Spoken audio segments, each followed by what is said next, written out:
When it comes to climate change, there is a disconnect between voters who are overwhelmingly concerned about our overheating planet and the politicians that represent them. Detailed research from Yale University shows 70% of Americans think that climate change will hurt future generations. The public is ahead of their political leaders. Tony Leiserowitz led that Yale study.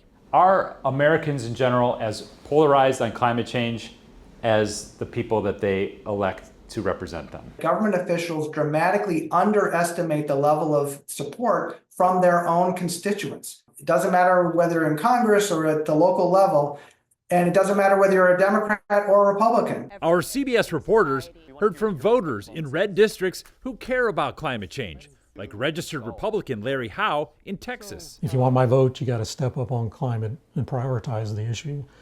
Because if you're not prioritizing that issue with that body of evidence on it, then how can I trust you on any of those other issues? Across the country, we found that some of your elected representatives are still casting doubt on the causes of climate change, even though science clearly shows the cause is the greenhouse gases we emit from our cars and factories. I think sea level rise as part of climate change is real.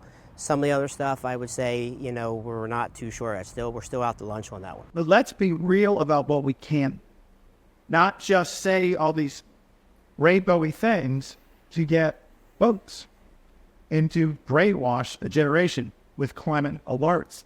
If it's not carbon dioxide that we're releasing that's changing the climate, what is it? I'm not a scientist in that realm, so I don't know what it could be, but I suspect that it could be just natural phenomena. What will it take for the public and for the elected officials to be more aligned on this?